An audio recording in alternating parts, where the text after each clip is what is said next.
Ayun, mega love shoutout sa inyong lahat mga kababayan. Good morning, good evening, good afternoon. Kung saan man po kayo ngayon, mag-iingat po kayo palagi.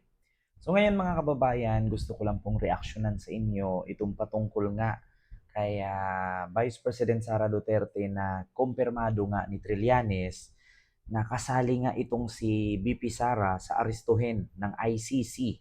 No, kung nakita nyo naman po, unang inaresto ay ang kanyang ama na si Digong.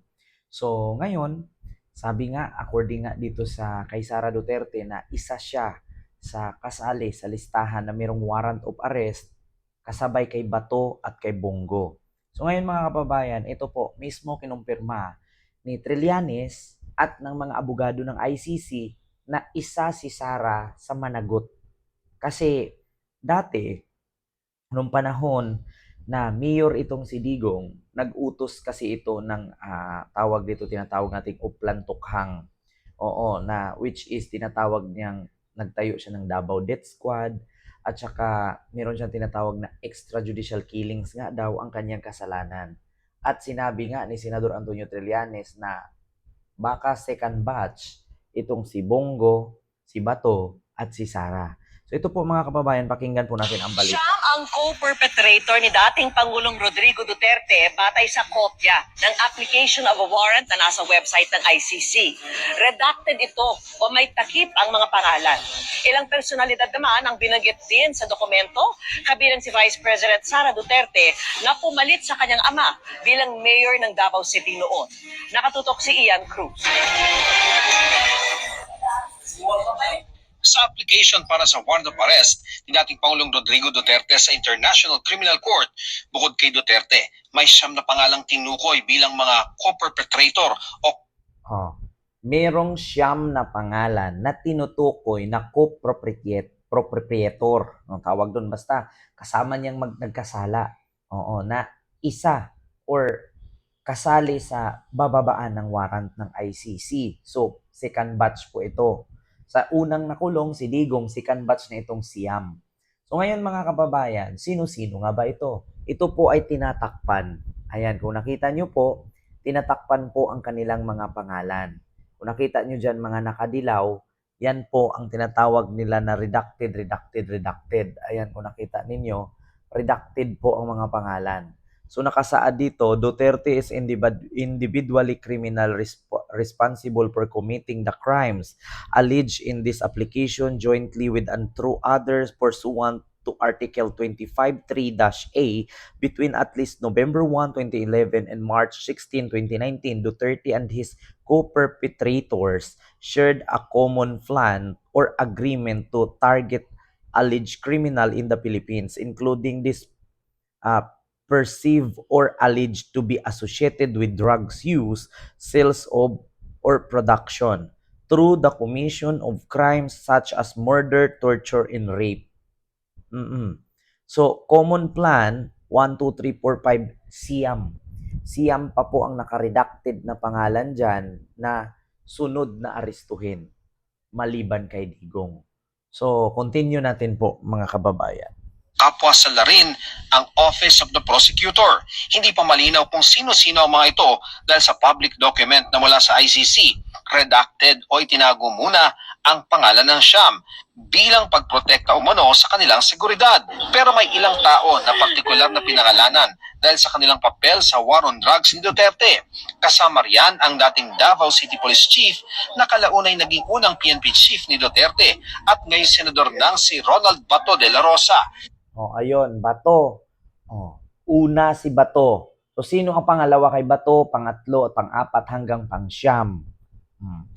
Si De La Rosa ay tinukoy bilang lumikha ng Oplan-Tukhang na unang ipinatupad noon sa Davao.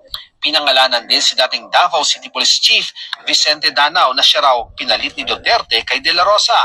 Sa background kay Duterte, binanggit din ng kanyang anak na si ngayon Vice President Sara Duterte na si Bato, si Danao, si Sara Duterte. So, ayun nga mga kababayan, speaking of Bato, Danao, and Sara Duterte, ito po mismo kinumpirma, no, mga kababayan. Ayan o nakalagay. Kung naalala nyo po, ayan po si Sara Duterte na merong sinuntok dyan na sheriff, no? So, Kung maalala nyo po, kamakailan lang, nakaraang araw lang, inamin po ni Sara Duterte na isa siya na nasa sa listahan ng ICC na hulihin at ito nga daw po ay pinagbawalan siya na pumasok sa kulungan ng kanyang tatay sa dahig at ang kanila dawng lahat ng usapan ay nire-record daw ng ICC.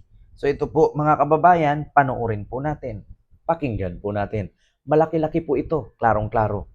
Daghan kaayo mi nga naa sa listahan sa ICC.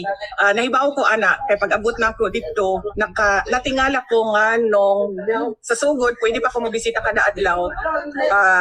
Giundang nila pag kung manilahan ang gina-record ang mga So ibig sabihin doon, marami daw po sila or daghan mi.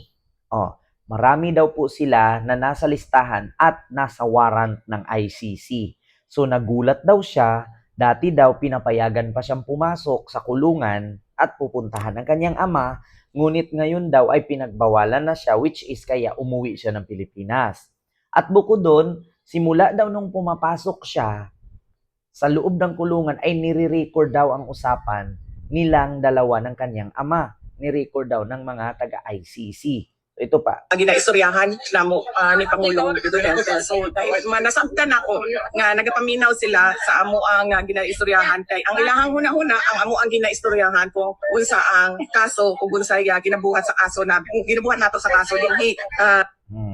So ni-record daw ang kanilang usapan kasi nasa isip daw ng mga taga-ICC kung ano ang kanilang pag-usapan at ano ang plano nila para sa kaso na gagawin.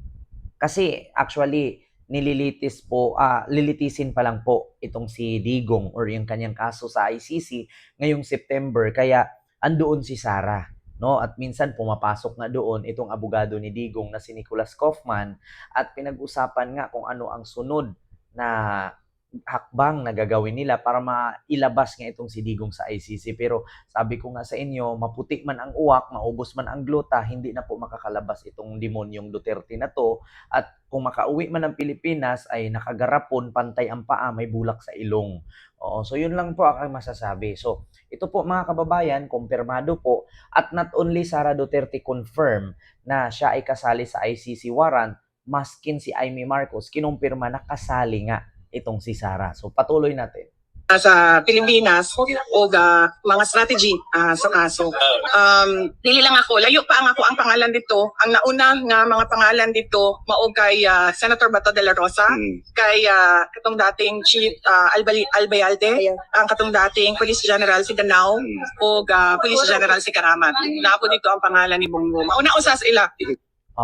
So sa mga binigkas po ni Sara, andun si Bato, PNP Chief Albayalde, si Danao, tapos yung isa pang pulis, at panglima si Bongo. Pero medyo baba daw konti ang pangalan ni Sara, pero kasali nga siya.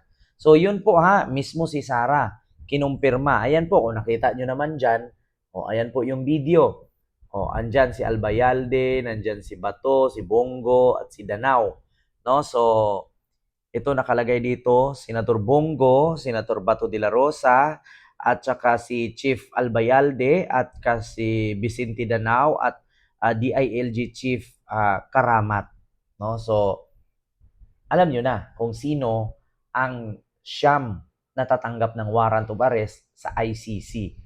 Pero confirm nga, kasali si Bongo, kasali si Sara. So, para sa akin mga kababayan, wala palang kwenta itong number one survey ni Bongo. Kung manalo nga siya senador, makukulong lang din naman. Di ba? Si Sara naman, kung manalo siya sa impeachment, makukulong lang din naman. So wala ngang takas. Dalawa lang naman choices nila eh. Manalo pagka senador, makulong sa ICC. Si Sara naman, manalo sa impeachment, makulong rin naman sa ICC. So wala ngang kwenta at kumpirmado nga ni Senator Antonio Trillanes noon na si Sara ay kasali. No? So, marami-rami. Sabi ko nga sa inyo, malapit nang mag-reunion si Sara Duterte at si Digong sa ICC.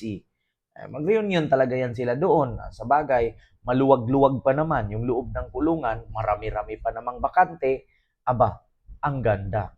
One for all for one. Di ba? So, yun lang mga kababayan. Sabi ko sa inyo, yung mga alumni dyan, yung mga pioneer na nakukulong, magre-reunion. Yun lang, maraming salamat sa iyong lahat, mga kababayan. See you next vlog.